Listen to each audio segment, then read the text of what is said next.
Bonjour tout le monde, bienvenue à la Société des Jeux.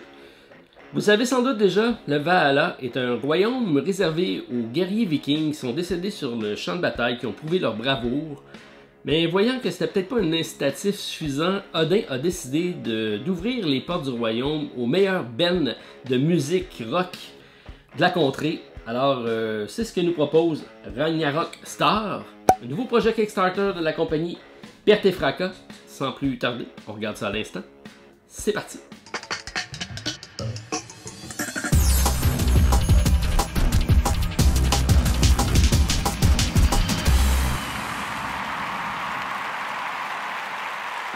Alors bonjour tout le monde, qu'est-ce que le jeu Ragnarok Star?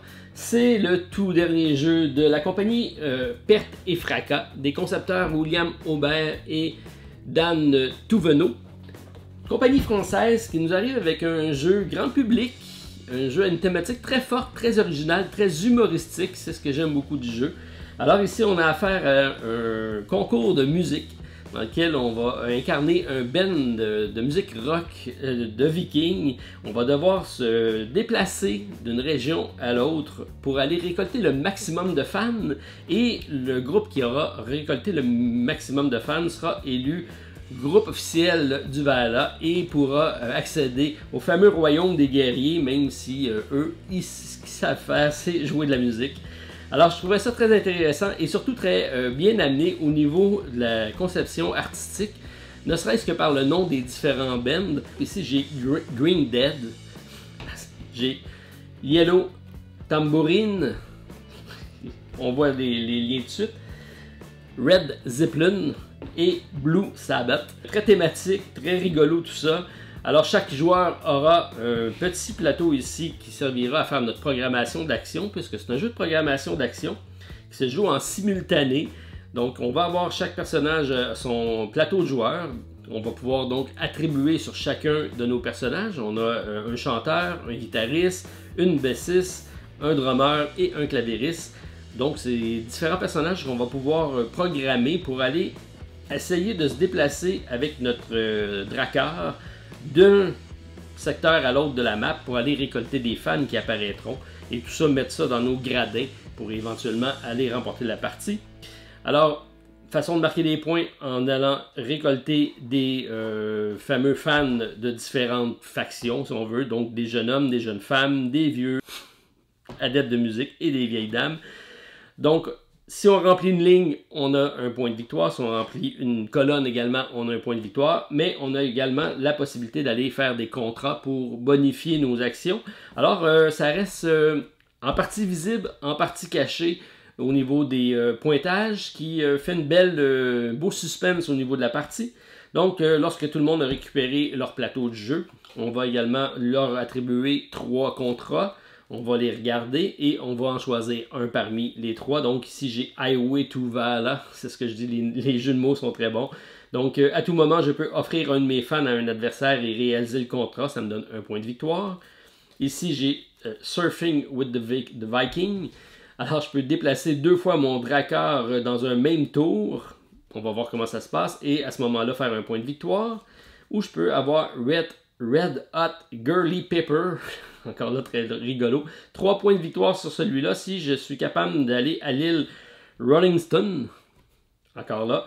Et avoir au moins 7 filles dans ma salle de concert en terminant la partie. Donc à la fin de la partie, il faut que je sois ici avec mon drakkar, avec 7 filles, à l'assister au concert des Rolling Stones. Et ça me donne 3 points de victoire. Donc ça c'est bien. Et ça reste caché jusqu'à la fin de la partie. Alors au début, on en choisit tout simplement une qu'on va mettre la balance sous le paquet et on aura la possibilité d'aller en récolter d'autres en cours de partie. On a également 2 paquets ici de fans. On a les jeunes fans et les vieux fans. On va retirer, on a 8 cartes de chaque, donc on en retire une de chaque, puisqu'on va avoir 7 tours durant la partie. On garde donc seulement 7 cartes. À chaque tour, on va révéler une carte, c'est ce qui va être également notre compteur de tours. On a les 4 contrées ici qu'on va devoir peupler de fans en partant. Donc, on va, dans le premier cas ici, mettre 3 fans de 3 couleurs différentes dans une des îles. Dans les 2 îles adjacentes, on va prendre la couleur qui nous manquait. Donc, dans le cas présent ici, c'était les vieux papis.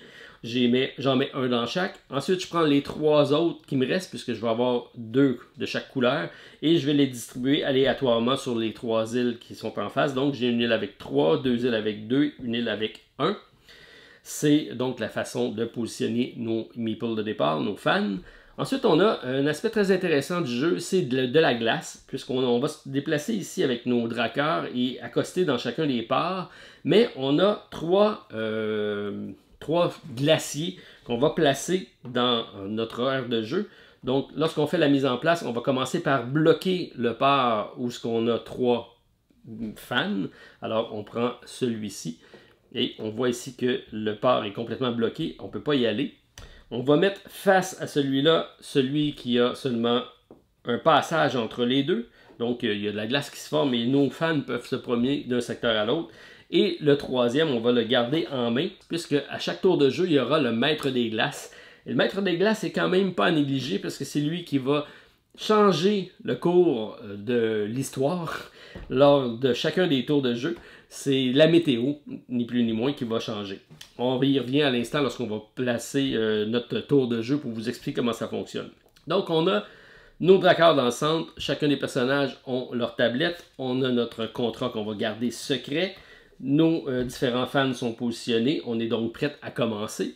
On a ici un petit air de jeu, un aide de jeu qui nous donne l'explication, si on veut, des différentes actions qu'on peut faire.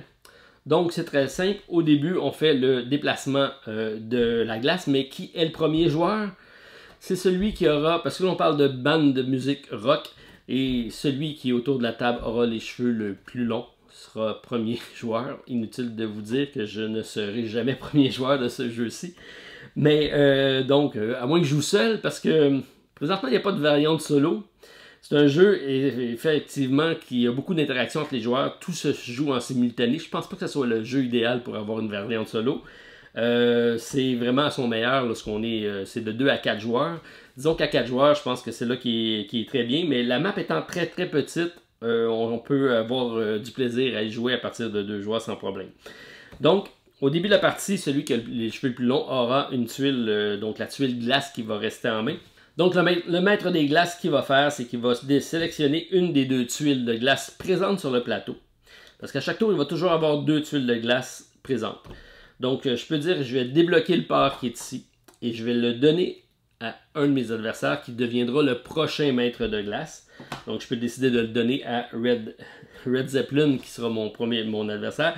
Et ensuite, avec la tuile qui me reste en main, je dois la positionner sur une des 3 emplacements disponibles. Donc, c'est à moi à regarder comment je vais positionner ça.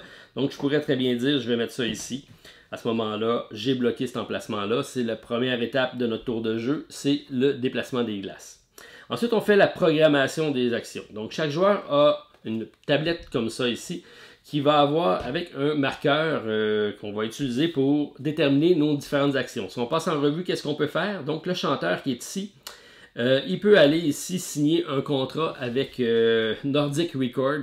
J'aime bien ça. Alors, à ce moment-là, on va choisir 3 contrats. On va encore en garder un. On garde ça secret. On met les autres en dessous. Donc, ça nous permet de bonifier nos contrats. Les contrats non réalisés ne font pas perdre de points à la fin de la partie. Donc, c'est pas gênant d'en accumuler, même si on ne les fait pas. Ensuite, on a ici l'œil de Marilyn Manson. Qu'est-ce que l'œil de Marilyn Manson? C'est pour aller savoir quels seront nos prochains visiteurs, les prochains fans qui vont arriver. Donc, chaque joueur va avoir en sa possession un œil ici. Donc, avec ce marqueur-ci, on peut, en utilisant cette action-là, aller visionner qu'est-ce qui va s'en venir pour le prochain round de jeu. Aller jeter un coup d'œil à la carte, la remettre là, mettre notre œil sur le dessus. Et à ce moment-là, on va savoir qu'est-ce qui va se passer. Et on peut ici utiliser l'ampli de David Bowie pour faire voler notre drakkar. Ce qui va lui permettre, lorsqu'on utilise cette action-ci, c'est de passer par-dessus la glace et d'atterrir dans notre port, même si la glace va fermer l'emplacement. Ici, ça nous permet d'aller faire cette action-ci. Dans les 2 cas ici, le guitariste et le chanteur ont une action de déplacement de drakkar. Lui, le chanteur, lui permet de voler, mais l'autre lui permet tout simplement de se déplacer. Et lorsqu'on choisit une de ces 2 actions-ci, on va aller cocher laquelle des îles on va aller visiter. Donc, on a vraiment une programmation d'action à faire, sachant là qu'on va devoir interagir avec les personnes. Donc, on va vouloir aller dans des endroits où que les fans sont nombreux pour éventuellement aller récolter le plus de fans possible. Mais on va pouvoir également interagir avec les autres joueurs qui sont présents dans le même parc que nous. Alors, c'est quand même un aspect très stratégique du jeu. Donc, si je choisis une de ces deux actions-ci, je coche une des cases pour m'indiquer où est-ce que je vais. Donc, dans les 4 personnages qui sont ici, on a des différents fans. Ça nous permet d'aller récolter, comme ici, des jeunes filles, des vieilles mamies. Donc, c'est différentes couleurs de fans qu'on peut aller récolter. Mais encore là, il faut qu'ils soient présents dans l'emplacement qu'on aura décidé de se rendre si on fait un déplacement. Certains ont x1, donc ça me permet d'en prendre un. Certains ont x2, donc qui me permet de prendre 2 fans. Mais ça me permet également, si je décide d'aller ici et je veux aller chercher un fan d'une autre couleur, puisque si j'ai seulement dans le Pink Floydic un Meeple orange, et si je voulais avoir un jeune garçon, ben, je peux aller chercher ici avec le passage de glace en utilisant l'action 2 fois. Donc, si je vais aller chercher ici 2 fois, si je prends la basis, mais la basis me permet d'aller chercher, récupérer un fan qui va prendre son temps à arriver à mon spectacle et en récolter un. Donc, c'est la subtilité du passage glacé. Si je peux prendre l'action de 2 fois pour récupérer un fan, mais d'une île voisine lorsque le pont de glace est présent. Et ensuite, donc, on a les fans qu'on a choisis, mais également on a certaines actions particulières. Donc, je peux faire ici avec la basis un riff en vol mineur. Ça aussi, c'est très drôle, puisque ça me permet donc de faire un solo de basis pour aller voler un fan. Elle va utiliser son charme pour aller voler un fan d'un de nos adversaires. Par contre, si mon adversaire a joué son solo de drum, il peut aller jouer de la cymbale et protéger ses fans parce qu'il n'y a personne qui part d'un concert lorsqu'il y a un solo de drum qui se joue. Alors, c'est une action et une contre-action. Et tandis que le clavieriste, lui, permet d'aller chercher le maître de glace. Donc, on va aller récupérer le jeton pour être celui qui va jouer le maître de glace pour le prochain tour. Ça aussi, c'est intéressant. Par contre, lorsqu'on va jouer, on va sélectionner nos actions et on va attribuer un numéro à chacun des membres du groupe. Et on va choisir une des 3 actions qu'on va vouloir effectuer. Donc, je peux choisir une action pour chacun des membres du groupe et je peux déterminer dans quel ordre je vais le faire. Et là, c'est toute la subtilité du jeu, puisque c'est une programmation d'action, mais c'est également un second guessing. Donc, on va essayer de savoir qu'est-ce que nos adversaires vont faire durant la partie et de faire nos tours d'action dans le bon ordre pour être capable d'optimiser notre tour de jeu.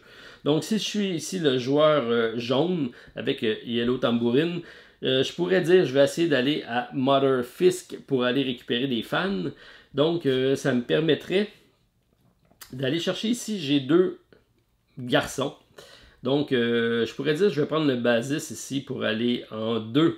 Aller ici, mais je le mets en 2 parce que je suis dans aucun part. Donc, présentement, il faudrait que je fasse ici en 1. Avec mon guitariste, me déplacer vers l'emplacement. Ensuite, en 2, récupérer des fans. Je pourrais aller me récupérer également... donc, je ne peux pas mettre 2 fois un numéro dans un... Donc, il y a juste une action que chacun des membres peut faire. Si on se trompe, ça va être annulé. Ici, je pourrais dire que je vais aller voir ici qu'est-ce qui va se passer. Je vais mettre ça ici en 4. En 5, ici, je vais aller récupérer ici... je vais faire un 3 ici. Et je vais faire ici maître des glaces. Donc 1, 2, 3, 4, 5. On va aller récupérer ici le jeton maître des glaces. Donc chacun des joueurs va faire cette programmation d'action-là. On va garder ça secret. Et on va révéler tout ça ensemble.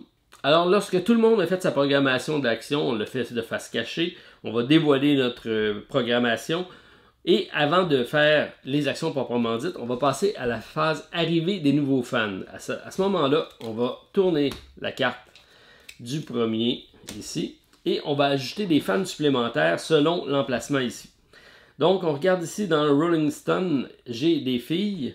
Donc, je vais aller récupérer une fille, mais j'en le mets selon le nombre de joueurs. Donc, si on est 2, je vais mettre 2 fans supplémentaires. Donc, si on est 4, c'est 4.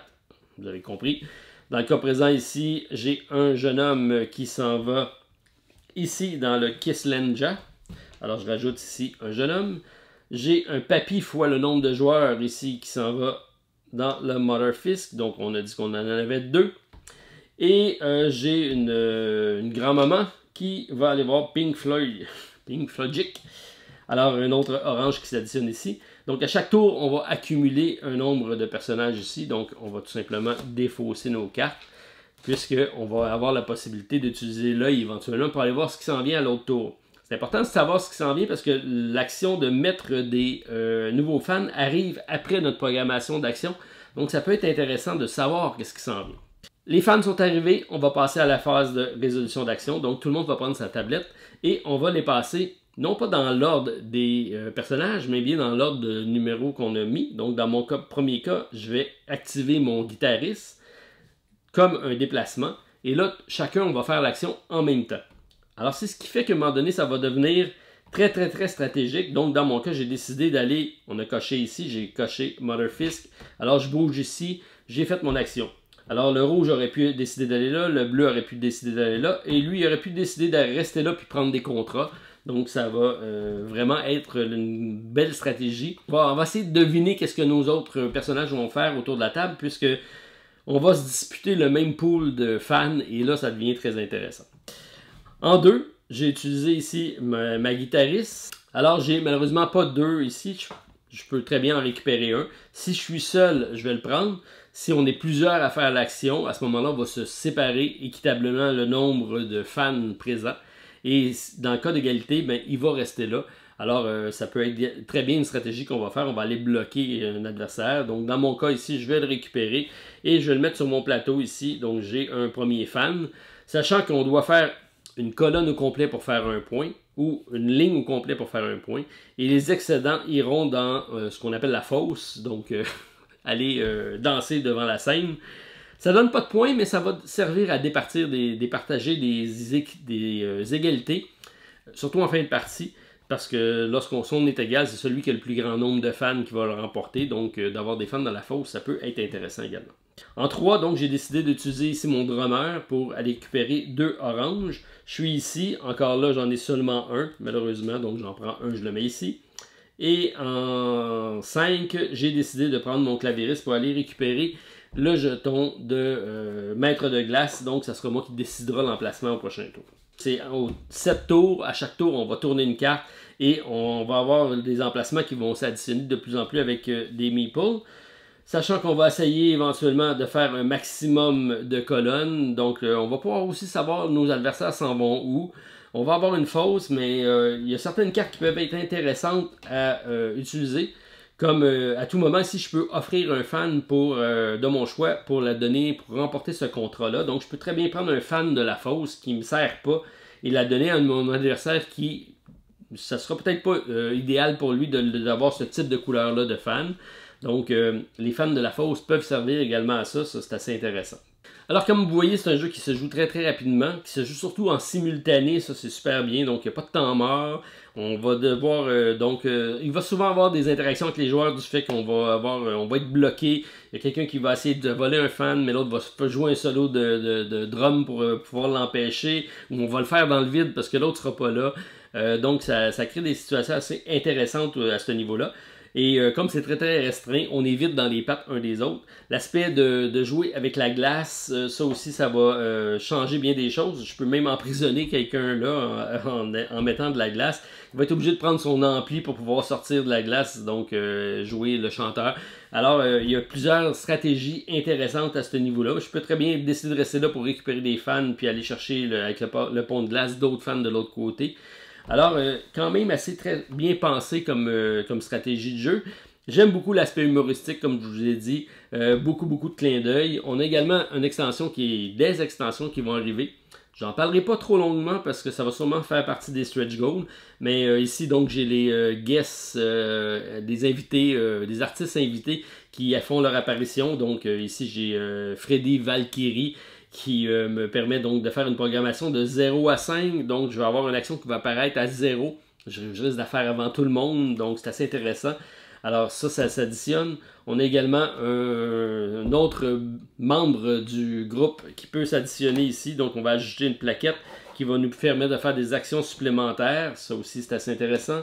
On a également ici un bar, parce qu'il y a des fans qui viennent pour écouter du spectacle, il y en a d'autres qui viennent pour boire de l'alcool.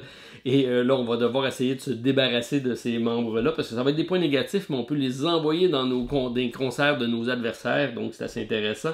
On va avoir les fameux fans noirs qui sont ici. On a même un dragon qui fait son apparition, qu'on connaît bien pour être Fafnir, et dans le cas présent, c'est Fafnir Vanna. Encore là, un beau jeu de mots. Bref, belle trouvaille. J'aime beaucoup ce que je vois. Je pense que ça va faire pas mal de bruit sur Kickstarter. Du gros rock. Donc, bien hâte de voir la campagne sortir. Beau matériel, jeu qui se joue rapidement. Accessible à partir de plusieurs âges. Donc, je pense que ça devrait faire un beau tabac. Donc, à suivre sur Kickstarter 1er juillet. Ça arrive 2020. Et on parle de Ragnarok Star. Restez à l'écoute et on suit ça de près en description à la vidéo. Je mets le lien pour avoir accès directement à la campagne. Donc, vous avez aimé, pouce en l'air, commentaire à la vidéo, puis on se revoit très prochainement pour une autre vidéo à la Société des Jeux. Bye tout le monde, à la prochaine.